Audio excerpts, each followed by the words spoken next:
Hello and welcome to episode number 2 of Taurus Rising. You are here with me, Mandee, Elam, Ursula, Duffy, and we are with Sea Goddess Healing Arts. And both of us in our, do I say natal chart? Mm-hmm. Our Taurus Rising. Yes.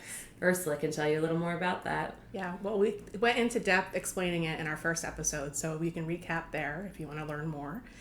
And it just means that is our rising sign, first house, the sign that was on the eastern horizon at the moment that we were born, which means that we share the whole house setup in our birth charts. So we have shared experiences when things happen, like this current eclipse season. So we decided that we're going to share a little bit about that today. The last episode that we did it right after the full moon, which was a total lunar eclipse. And we just had a total solar eclipse on Thursday. And for both of us, that was in our second house of our birth charts. And the second house relates to personal resources, things like your finances, your belongings, but also your self-confidence. So Mandee has had a bit of a more active eclipse season than I have. So I asked her to share a little bit, and then I can do a little interpretation. I've had my share of very eventful eclipse seasons. This time around, it's been relatively quiet for me, but everyone around me has had very interesting, energetic experiences. So, yeah. Would you like to share? Sure. It's kind of funny. I was saying to Ursula before the show, I've never had so much drama I didn't invite before, or think I did, or whatever it is. You know, we are all always catalysts in our own journey, and we always co-create our experiences. So you are responsible. There's always a dance. There's always both energies. But it's interesting. I was thinking earlier today, I'm like, wow, spring moved so fast for me.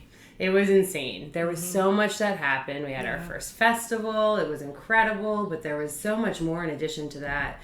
And I was thinking, I haven't even had time to clear off my camera, and I need to set some soul time this weekend during this retrograde to recap about everything that's happened and journal and maybe share some pictures and experiences. And typically during retrogrades, I like to rest, recalibrate, reset, all of the good reads. There's a bazillion, and step back into my power, which I certainly did, still do during all of this. However, I was a little blindsided or caught off guard because I was born during a retrograde, and they're typically really productive for me and pretty smooth, and I enjoy the potency of how things slow down, if that makes sense. Absolutely. And that's been my experience this time around, because I intentionally pressed pause on some things in my life and gave myself the space and time to rest that I really needed. So I think that I needed that for sure, and the universe delivered as I co-created that experience for myself. And so any stories about your self-confidence or resources that have come into your life unexpectedly? Yeah, I mean, it's just been this really beautiful thing, because I feel like the past, this retrograde and this past, few months especially, have been initiatory. I feel like it's been an initiation to just be true and authentic to myself and rise. And I'm really into, actually practicing the 4 agreements and things like that, and speaking my truth and being really honest, but from as heartfelt of a place as possible. And, just weird things happened where, I did something, there's things where I hurt people and I didn't mean to, and it happened by innocence, and it happened just because weird things happened, during that time or that day. I certainly, had a couple different heartaches and friends shifting and things with family and stuff like that. And though, and here's the thing, there's always so much purpose to our pain. So there's a lot of reshifting, and Ursula will talk more about that during this retrograde. So many of us are releasing soul contracts and signing up for new ones and reuniting with true soul family at this time to grow and accelerate. And I always remind myself and others that every relationship in our life is temporary, and the only one you have your whole entire life is the one with you. So it's so important to nurture and work on that as much as possible, and honor the ebbs and flows and other people where they're at. We're going through a massive great awakening at this time, which is absolutely beautiful, but it means that each person needs to truly tune into what's best for them at this time, and to honor that. And I went through something where, I could have got my ego hurt or whatnot and let myself get down about a couple things, and it just rolled off. and inspired me and reminded me of like who I am and what it is I want to do and what it is I want to share. And it always comes back to choices between love and fear and which one you're going to choose. And like I was really able through this retrograde to just practice a lot of self-love and rekindling of my own relationship with myself and my body. Something we talk about here on Taurus Rising, our body image issues and whatnot. It's something that we kind of, us Taurus Risings carry, and Urs can talk a little bit more about that. But I've been healing. I've been on a healing journey for a long time now, and I feel so amazing. And that's one thing. I'm so grateful for the lack of pain I have every day. Like I had a flare up a few weeks ago, about a month ago now, and it lasted for like a week, and it wasn't fun.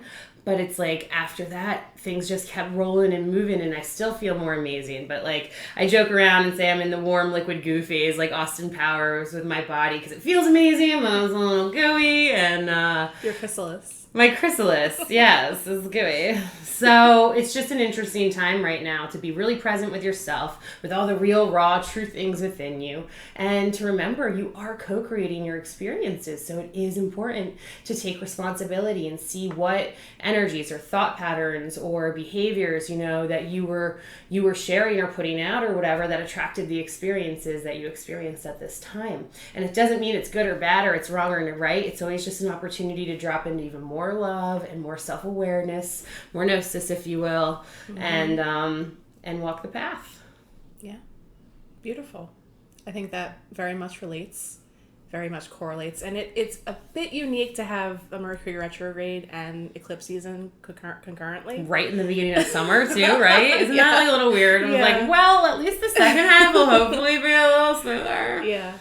The eclipse season officially, the energetic portal kind of closes with the lunation that happens after the second or third eclipse. So with the full moon coming up next week, that'll close out eclipse season. And then the Mercury retrograde officially ends on the 22nd, I believe. However, there's still a couple weeks on the other side of that where it's called the shadow period, which just means that the planet's moving direct over the same degrees that it was retrograde. So we'll still have a little, snafu kind of, trickster Mercury energy happening, but it shouldn't be as 2 weeks shadow to the start of summer. Exactly. Woo! Yeah. We have the solstice in there too. So there's just a lot of cosmic energies shifting and coming in and going out, and just like Mandee said, it's a good idea to just reflect on the experience and honor whatever happened. And we've had many people in our lives, like she said, come and go, and Mercury relates to our intellect and communication, friends, very specifically to friends. So those one of our dear friends is moving suddenly. Yeah, things like that are popping up. Yeah, and my husband's had an injury, and this eclipse happened in his first house. So several that relates people to with the body. Injuries. Yeah, lots of injuries happening. So just things coming up for review and whatever place in the chart it happened, and build it back up in a different way. And it's all happening for you, always. Like, it's always comes down to your own perspective, and you have an opportunity, and there's times you need to honor your true and authentic feelings. If my heart hurts, if it breaks, if it feels pain, I honor it in that moment. I let it move, I let it bleed through, and then all of a sudden, the light comes back out, the rainbow comes back out, and I feel better and more elevated and have a different perspective. Something I always encourage you to do if you were finding yourself on, having a hard time getting back up after being down for a while, and you feel like you have been down and you've been, feeling your feelings, but you just can't get back up. It's always important to do something that'll change, to actually take that action step, take a deep breath and do it in 3 seconds and get up and move. And, either go for a walk or hang in nature. Get the energy moving. Yeah, volunteering is my favorite way, like going and helping somebody else who needs help, because then you don't have to think about your own shit, and by the time you're done it, you've moved energy, you've been of service to other people, and then you usually come out with an elevated perspective, and it helps you come back to your own situation with a lens of love and a lens of more self-worth and being more calm. Yeah, exactly. So we would love if everyone would share your experiences, if you feel comfortable, in the comments on the video. Yeah, how'd you get retrograded? Yeah, what happened? What's up? Are there any other Taurus Risings out there listening? Did you have any very specific second house related experiences? We would love to hear that. Did anyone see it? I did not get to. On the very northeastern coast up into the North Pole Arctic area, the eclipse was actually visible at sunrise. There's some awesome pictures that you can find online. It was not something that I was able to get up for at 4:30 in the morning, but on a Tuesday, I think it was Thursday. But if you saw it, we would love to hear your experience about that too. Yes, please. Yeah. So will you tell us a little bit about what this whole eclipse season and retrograde period was like? A little recap on that. Yeah. So the energy. So then you guys can go and journal about it. Yeah. Some good journaling prompts would be to really take a look at Gemini and Sagittarius energy specifically. It's Gemini season. We're at the very end of Gemini season, so the sun in Gemini. That's why the full moon was in Sagittarius with that lunar eclipse. And Gemini energy is very much about communication, ideas, having a childlike wonder about the world, bringing in new information and processing that information. Gemini energy can be a little scattered at times, so sometimes the tendency is to start many things at once but not finish anything. So focus is really good if you have a lot of Gemini energy in your chart or just during this energy in particular.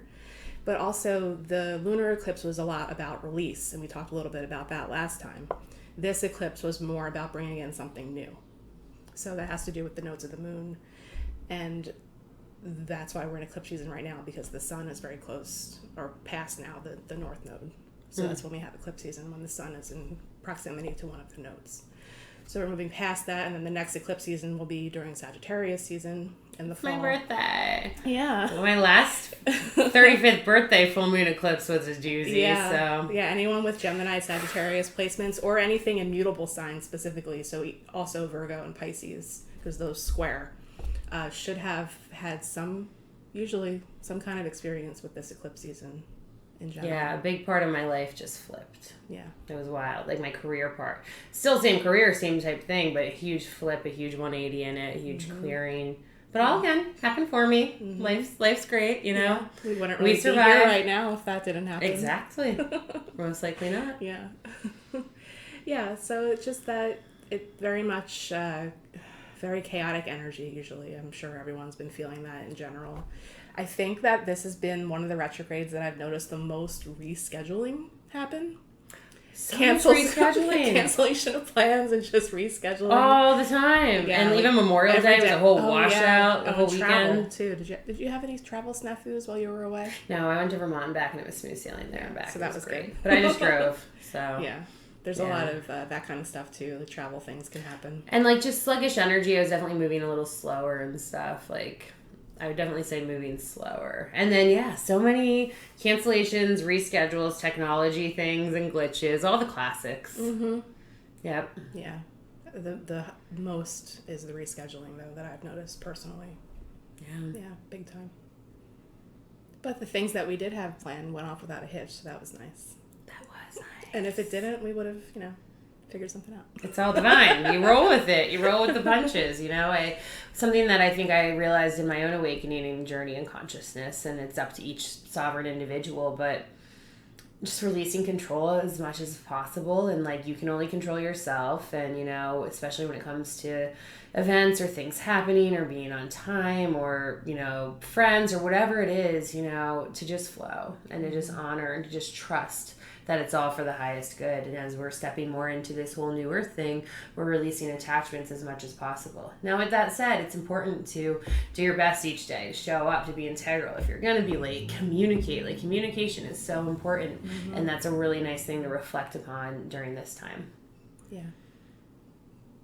Maybe you had some experiences and you can go back and say, I forgive myself for however it went down, but, I learned from it, and moving forward, I'll probably say this or do this or communicate better or not. Or sometimes it's over communicating. Sometimes it's doing nothing or too much or too little, and you can find that out within your own self. Mm-hmm.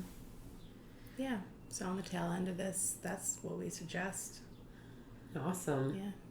So we were thinking about pulling a card, and intuitively Ursula grabbed the dragon deck, and I laughed. I was like, dragons are hot this week, because All of my clients, I swear, I have clients all over the country, world, really, and like almost everybody had a dragon experience that I talked to, and I'm like, this is interesting. They're coming in right now, and they've been coming in for a while. So that relates to eclipse season in particular. Oh, tell us more. Yeah, so when we said the nodes of the moon, when the sun's in proximity, it's eclipse season. So in Vedic astrology, the nodes of the moon are actually the head and tail of the dragon. And the dragon energy was actually one of my spiritual guideposts, synchronicities that happened that actually led me back to astrology. It was like a giant remembering for me. And I had that happen around the Great American Eclipse that happened in 2017, and that was in Leo, which was a very important place for me where that eclipse happened.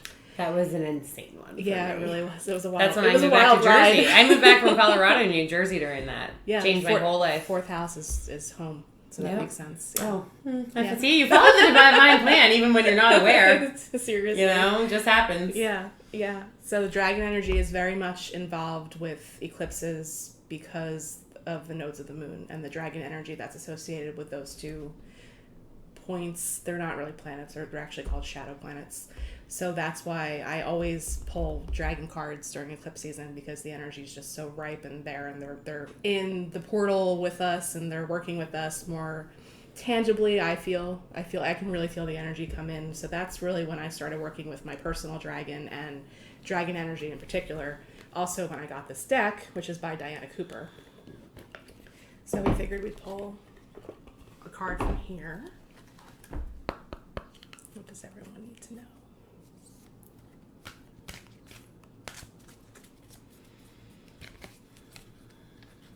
These cards are... Oh, that one flipped out. So we have the Black Dragon from Saturn. Brings you wisdom through spiritual discipline. Concentrate, focus on your ultimate wisdom. Congratulate yourself. You have passed a test. That's very important. And look how the dragon's kind of like riding on Saturn's rings. Thank you. And that's really relates back to something that Mandee said earlier, how it's been a big initiation. Eclipses are like portals, and it is very much the energy of initiation that comes in during these times. So, the Black Dragon from Saturn, page 74. Thank you. Of course. Mm-hmm. Yeah, the energy is very much like an initiation or a threshold. Sometimes it can actually relate to like facing your own dragon, facing your fears. A lot of that energy comes in during this time as well, in the action-oriented things that we talked about before. So this card says, 5th dimensional black dragons work directly with the masters of Quishi, the ascended aspect of Saturn. And that's spelled Quishy. I've seen that before, but I didn't really know what it was. I've never heard of that before. I've seen it, but I don't know. Interesting. They help us to organize and apply ourselves to tasks, however small or large they may be. Black indicates a feminine energy of rest, peace, and calm, which enables the wisdom to come forward. It could not do so if there was too much masculine thrust. These dragons work with Archangel Gabriel, who radiates pure white light. He is in overall charge of the base center, where we hold 5th dimensional spiritual discipline. This is what enables all the 5th dimensional chakras to anchor. Archangel Gabriel's energy balances that of the black dragons of Saturn. These dragons also carry the pure violet flame of transmutation, which is held in Saturn and used to dissolve thoughts that are not focused on the ultimate vision. And the guidance for this card is, a black dragon from Saturn has appeared to you now as it is time for you to address tasks with discipline and focus. Spiritual discipline is vital to ground the higher energies on your pathway. The black dragon will give you focus, concentration, determination, awareness, and the ability to plan and stick to a routine where necessary. Receiving this card is a true blessing, as it indicates that your feet are firmly planted on your ascension path and you do everything for the highest good of all. This dragon also brings you congratulations from the angelic world, as you have passed a test you have been undergoing. It is time to celebrate your success and step forward with discipline, as well as with joy and bliss. I fucking love that one. Mm-hmm. A lot. Yeah. That is so honorable of the energy at this time. Seriously. And not only within my own path, but just in seeing it with friends and family and clients and whatnot. It's a potent time, and that's a potent guide to have on our sides. Mm-hmm. And they mentioned angels too. Like, yes, you can call in your dragons, but never forget we all have such an incredible angel team assigned to us, and all you have to do is ask. We're in this incredibly beautiful multiverse, and in this realm here in this land, you know, we operate by the law of free will, so you gotta ask. They can help you, but it's way harder. And if you just ask, no matter what it is, anything big or small. Wow. Pretty awesome. Potent. Mm-hmm. Cool. So I'm going to pull from Rebecca Campbell's Work Your Light deck. Rebecca Campbell is one of my favorite teachers. Definitely a disciple of hers. And I use these cards all the time. Angels, archangels, spirit guides, helper beings of the highest good, our higher selves, ancestors, creator, and sea goddess. What do we need to know most today? What is it that you would like to pass along to all of those holding space with us here on Taurus Rising during this time? Mirror, who or what is triggering you? One of my favorite cards. You know, one of the best ways I believe that we can grow is through triggers. Triggers are simply opportunities to heal, whether they're physical, mental, spiritual, emotional. Whenever I'm triggered, it's an opportunity for me to heal and grow. There's certain things that are sacred, and there are certain things that are certainly sacred triggers that we all have. And like, I always use the example, if you see someone like kicking a puppy on the street, you're probably going to have a reaction to that, and that's a good thing, you know. It's not necessarily a bad thing, but a lot of times it always reflects on some sort of opportunity to heal, whether within you or within your community or your planet or whatever it is. So let's see what the mirror card from Rebecca has to say. And if these are both Hay House decks, which I love. We're both Hay House girls. We love almost all of their stuff, which is amazing. Ursula had a special message pop out. This is her deck. Oh, this one's on alphabetical order. I always forget that. Now you have to use the table of contents. But we'll find it. Take a moment while I'm looking here. Yeah, what's the mirror experience? What the mirror experiences have been, and who or what is triggering you. The filter of our own experience is how we experience life 90% of the time, through our own projections. When someone reminds us of an unhealed experience, we get triggered. Often it's an unconscious thing. People and situations can trigger our mirrors to reflect back to us what we believe to be true about life, the universe, and ourselves. Mirrors pointing to our shadow and our light. Mirrors revealing the parts of us that are yet to be accepted, witnessed, or loved.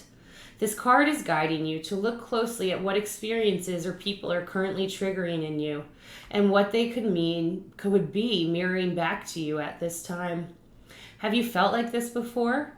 Could there be opportunities to heal something in you? Or are they shining a light on something that longs to be witnessed in you? This goes for the good and the bad. The good, those who we admire and put on a pedestal. If we do not realize that we are attracted to them because we are like them, then we need to cut them down in order to rise up to their level. The bad, those that we despise, are envious of, and put down. If we do not realize that they trigger something in us that is still yet to be healed, then we remain hurt and wounded within ourselves. Work your light inquiry. Who or what is triggering you? What is it in you that they are triggering, and what parts of you long to be witnessed? Boom. Mm-hmm. I know within me it was definitely calling back in kind of my goddess power and like my sexiness and feeling good and confident in who I am and in my body, and standing by a lot of decisions I've made, though they've come, you know, with growth and growing pains. It was an initiation, and I had to honor a lot of things that went through me, and on the other side of it, it feels like peace. Like when you get to honoring the triggers or you sit with it, then all of a sudden it's like this burst of freedom on the other side. So even though some experiences can be really uncomfortable, it's so important to, I like to use the term, kind of rip off the Band-Aid and just kind of go there and see what happens, feel it, and then you can transmute it, you can heal it, and move on to the present. Yeah, absolutely. That spoke volumes. I think both of the cards. I think so. Get your dragons and triggers. This eclipse season. Coming in hot for everybody. Nobody is spared. No. So, what energy do we have to look forward to here? We have the solstice. We're a couple days out. We are. It's officially 11:32, I believe, on Sunday night. So we're almost just under 48 hours out. Yeah, and that is the sun moving into the sign of Cancer. Yes, it's Venus Day. It's Venus Day. That is the sun moving into the sign of Cancer. And also in the Northern Hemisphere here, for us, the longest day of the year. Usually very much a portal style energy. I'm a Cancer moon. You are. What does that mean? Am I going through it again? No. Oh, good. No. Your moon got hit during eclipse season last year. Big time. And the year before that. It really did. Yeah. That's why I got some PTSD coming up on this one. No, I welcome it with open arms. Ready to rock. Yeah, and for the house system that I use, that will be the sun shifting into our third house of communication and neighborhood and siblings and the goddess, the house of the goddess. So I look forward to that time of the year usually. I like it when the sun's in Cancer. I don't like the heat and the humidity of the summertime, but it is nice to have those themes. I always look as the sun going through the house of the chart or the sign as the spotlights on that area. And I like to use the energy as much as possible. So rock and roll. We have a few, stay tuned, a few amazing sea goddesses, honorary sea goddesses, who may be coming to visit during that beautiful, goddess Cancer energy is home and family and how you feel safe and being comfortable, and it's just showing love through food and all things that make people feel happy and comfortable. So that's perfect for Cancer season. It sure is. Yeah. So I just being on the other side of the eclipses at this point and the retrograde kind of slowing down and things maybe a little stable for a while, hopefully. Some of the outer planets are turning retrograde, but that's not a big deal because they're retrograde half the year anyway. So for now, I think, onward and upward. Onward and upward. And if it does get stormy and chaotic, just remember, you're the sailor of your own inner being, and you can find balance in the wildest of storms and right in the center of it, and you can be the center of it. So yeah, I think we all get a little tested in that sometimes, and there's always an opportunity to forgive yourself and to rise back up. Yeah, and it's a really good time to honor the light that we've had since the winter solstice here in the Northern Hemisphere. And now the days will get shorter, so we're going back into that time of the year where there's less and less daylight and more night, so that duality comes into play as well with the light and the dark. And that's a good theme also for the end of Gemini season, because Gemini is the twins. So there's always that focus on the duality with this sign as well. Well, thanks for tuning in to the most recent episode of Taurus Rising with Ursula and I. If you haven't already followed us, liked us, share some of our stuff, we're on Facebook, Instagram. We have a beautiful website, SeaGoddessHealingArts.com. We have a YouTube channel under Sea Goddess Healing Arts.